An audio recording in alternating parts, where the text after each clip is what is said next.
Good afternoon, good morning, good evening, everybody. It's a little late, but it is Sunday, September 14th. It's time for the High Risk Wrestling podcast. I am your host, Jeremy Pierce. You know you can check out the socials on Charismatic Creations on Facebook and YouTube, Charismatic_Creations 52 on Instagram, and of course the 215 on Twitter. One day, someday, y'all, I will get a website up and running, focus more on YouTube, something. I got a couple videos to record for you guys. Anyway, I will not forget about those. I'm gonna do those today. But this is one of those special episodes. No list, no spotlights. We aren't super jovial. This is an important week coming up. This coming Saturday, as you know, we've got the double pay-per-views. But we're here today to talk about, if you see the thumbnail, we're here to talk about the inevitable announcement that happened. In 2027, Wrestlemania 43 will be hosted in Saudi Arabia. This was an inevitability ever since the WWE signed their 10-year partnership with Saudi Arabia, the Kingdom of Saudi Arabia. And it became an even more inevitability once it was announced that next year's Royal Rumble, the 2026 Royal Rumble, will be taking place in Saudi Arabia.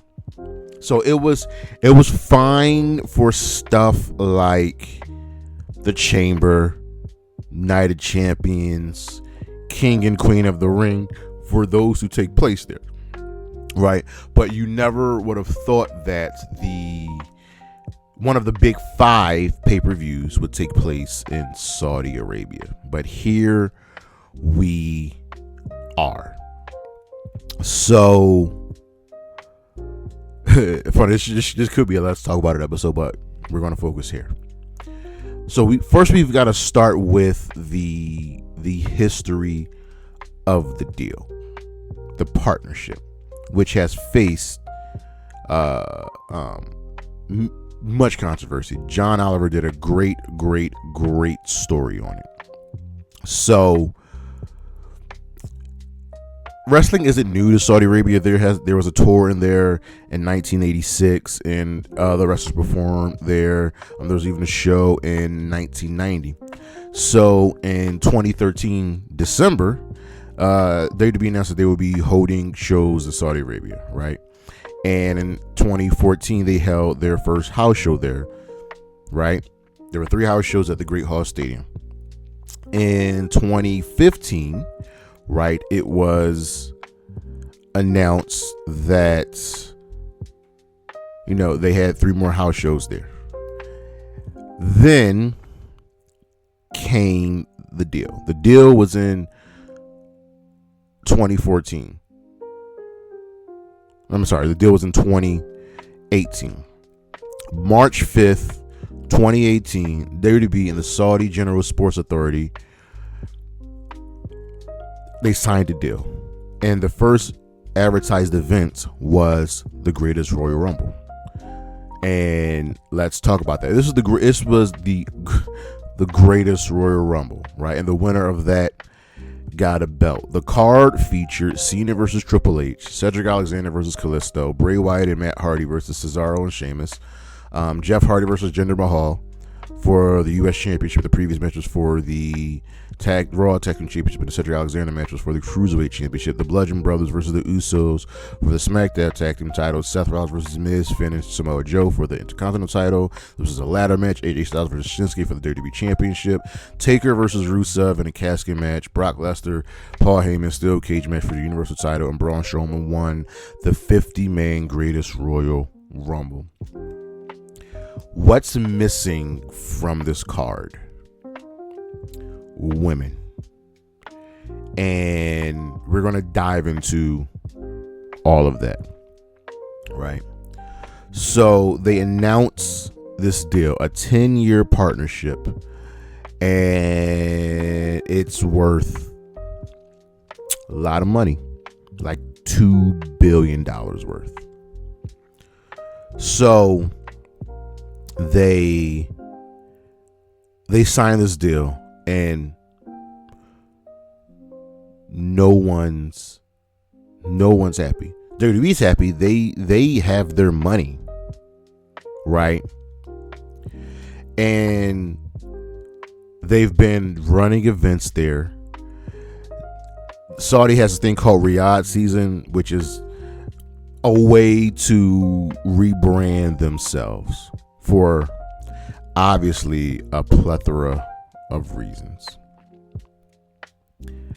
And then it was announced, we fast forward, that 2026 they get the Royal Rumble, and then in 2027 they get Wrestlemania. They've already ran SmackDown and Raws from there, and needless to say, no one's been happy. And for the last couple of years, they've actually started treating the shows as more than just house shows, because major events have gone down, like World Championship changes, the finals of the King and Queen of the Ring, so on and so forth. So this all gets announced. The first issue is the Kingdom and their women's rights issues. So women are treated as less than in their country. Stay covered up. You kind of all know the deal. The WWE received heavy backlash for running events without any female talent. That was the greatest Royal Rumble. And after the many years, they've gone out of their way to build up the women, to make them equals. They run a show where the women are unable to perform. And from 2014 to 2019, there were no women on the shows due to the country's horrible limitations on women's rights. Triple H, this dumbass, said that, and I quote, "I understand people are questioning it, but every culture is different, and just because you don't agree with a certain aspect of it, you can't dictate to a country about how they handle things. WWE is at the forefront of women's evolution in the world." Not true. And we have had the discussions about women competing and hope in the next few years they will. Once again, first of all, ladies and gentlemen, TNA is at the forefront of women's revolution. Let anybody change that. Consistent with the changes in laws for sporting events, women were finally able to attend their events, but they had to be accompanied by a male guardian. This was in response to a bunch of social changes by the Crown Prince, who repealed the previous legislation completely banning women from public events. During the Greatest Royal Rumble, WWE aired a promotional video which included women wrestlers and the ring girl.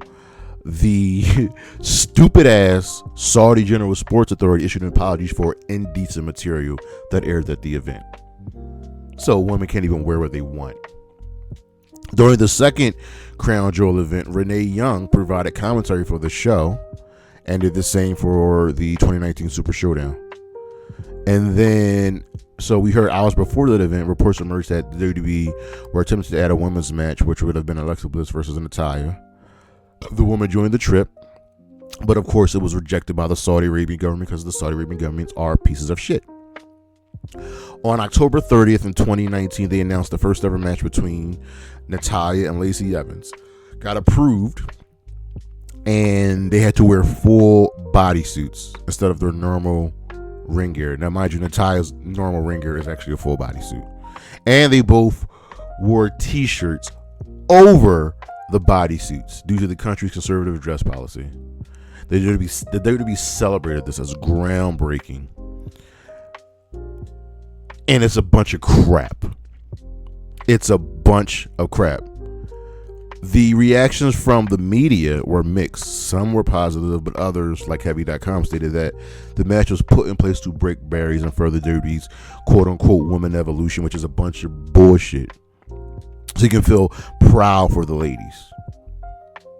It's trash. It's trash. And ever since then,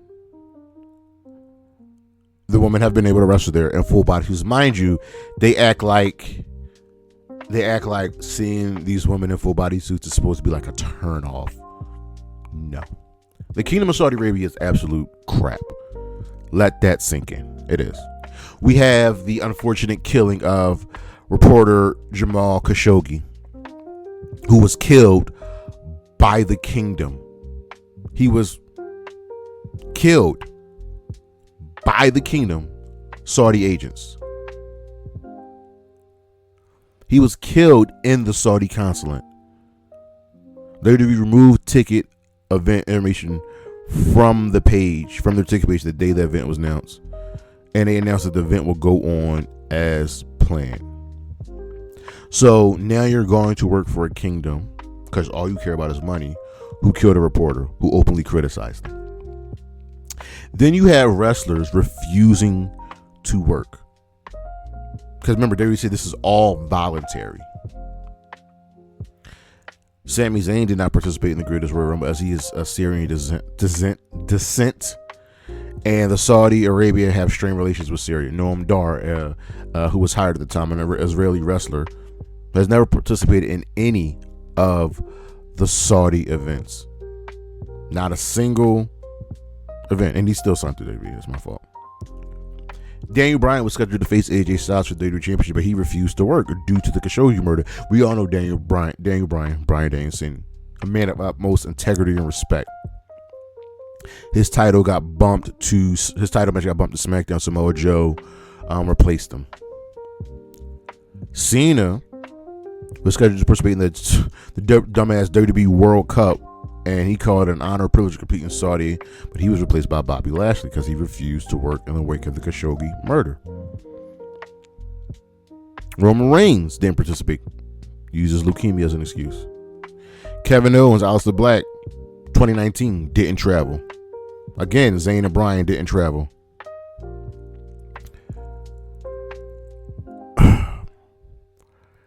If you have people there that don't want to wrestle there, why are you running the event? Because it's all about the money. Since Saudi Arabia has strict laws against apostasy, which is punishable by death, MVP, who was a former Muslim and converted during his prison term, avoided travel in 2022. After the Saudi Arabia-Syria relations were reestablished, Sami Zayn and Kevin Owens performed at Night of Champions later that month. This was Zayn's first time wrestling there, and Owens' first time wrestling there.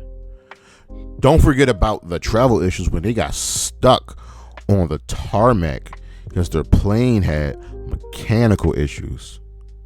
Now, mind you, Vince was gone, and his employees that he brought with him were gone. The wrestlers were supposed to fly back to do a SmackDown. They were still stuck there. This gave us the amazing SmackDown with NXT invading and taking over. It was a great, great, great show. So, like, all of these issues are going down. They're happening, and you just don't care. There was a lawsuit March 6, 2020. A retirement fund for firefighters filed against the WWE, stemming from concerns related to the fund's holding of WWE stock. According to Forbes, in an attempt at class action alleging that WWE defrauded investors via its handling of their deals with the Saudi royal family, who also control OSN, the network that airs WWE and program in Saudi Arabia. The lawsuit claims that Saudi Arabian government failed to pay WWE millions of dollars owed from the deal with the company, that WWE failed to disclose said payments issues, and that OSN unlawfully terminated a broadcast deal with WWE. So here's another problem. The fact of the matter is, it's not good.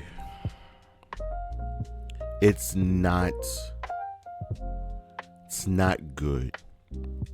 And with the WWE's new parent company, TKO, being involved, it officially got even worse.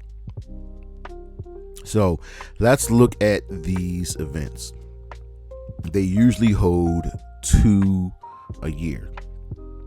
First, you have the Greatest Royal Rumble, which nobody cares about. Braun Strowman got this belt, trophy, whatever. It's hideous. Now you have Crown Jewel. Now that could have been and should have stayed the event for them. Crown Jewel. And then Super Showdown. There's been a Crown Jewel every year except for this year, and they stopped doing Super Showdown in Saudi Arabia since 2020. Crown Jewel, the first true event, is noticeable for being a bad show. One, it was during the Jamal Khashoggi controversy, his murder, and they ran the WWE World Cup.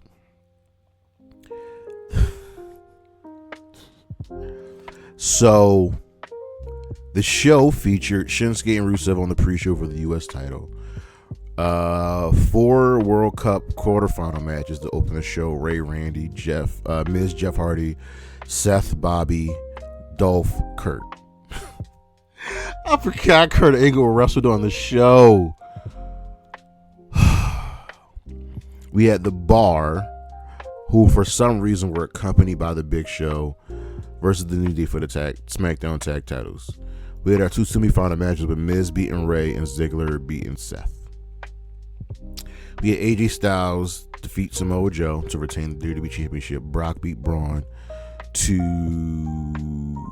win the vacant Universal Championship.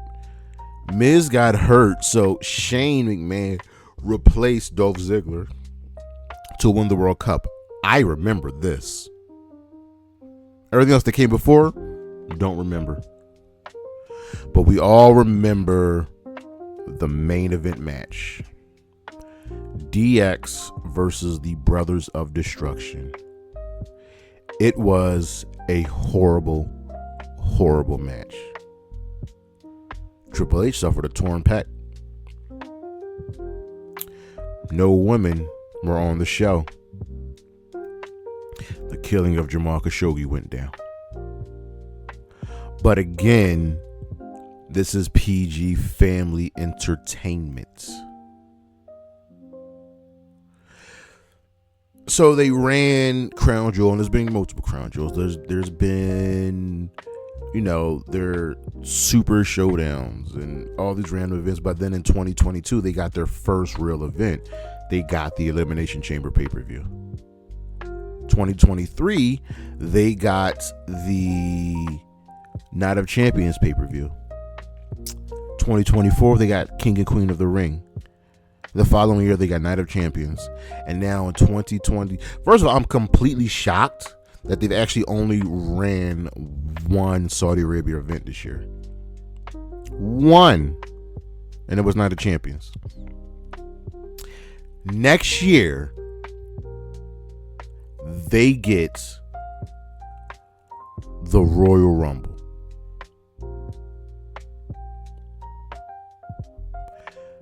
They get, quite possibly, the most popular WWE event. I think it's safe to say that the Royal Rumble is more popular than WrestleMania, more popular than Money in the Bank, more popular than SummerSlam. It's like the marquee event. Yes, over WrestleMania and over SummerSlam. They get the Royal Rumble. Now, the real question is, will they run a women's Royal Rumble there? I mean, the women have been wrestling there, and I'm assuming they will do it. The women don't like wrestling in the bodysuits. But hey, what do I know? When it was announced that they would be getting the Royal Rumble,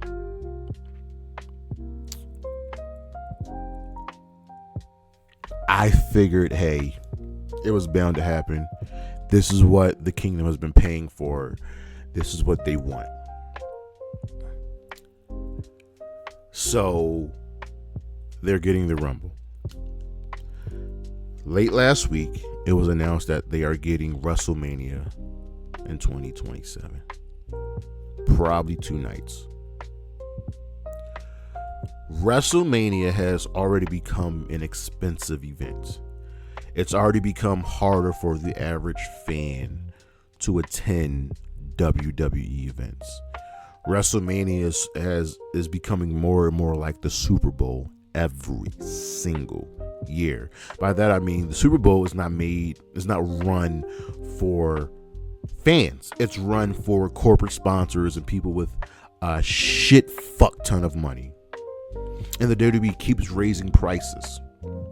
And now with their ESPN deal and their Netflix deal, and now this money coming, WrestleMania was an inevitability.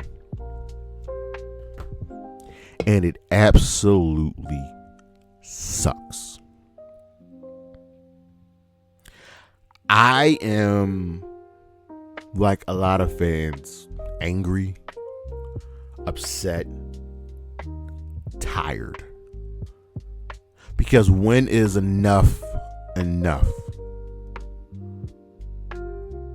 You have essentially sold your soul for blood money, and you don't care. You know what the crazy part is? They are going to re-up on this deal when it ends in 2018 or 2028 or 2029. They are going to re-up this deal because it is profitable for them.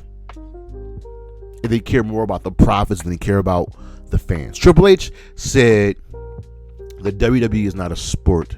It is a movie about a sport. That's unfathomable. Yes, you have your stars and you have your stories and this, that, and the third. But at the end of the day, we want to see wrestling.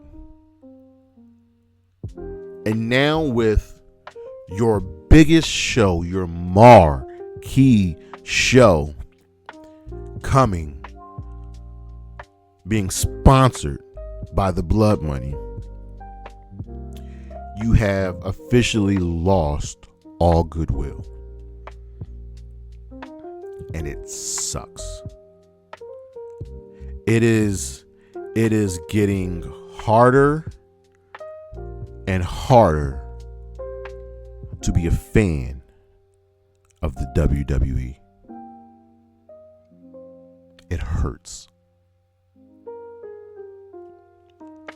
I don't know what to tell you.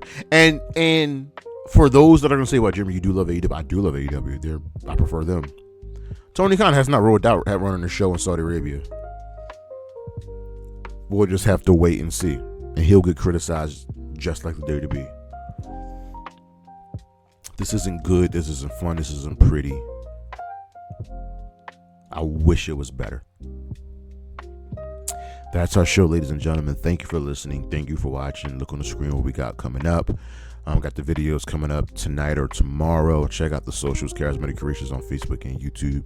Charismatic_Creations 52 on Instagram. And of course, the 215 on Twitter. And as always, Anna J, Chris Statlander, Willow Nightingale, Isla Dawn, Priscilla Kelly, and Bailey. Holla at your boy. Peace.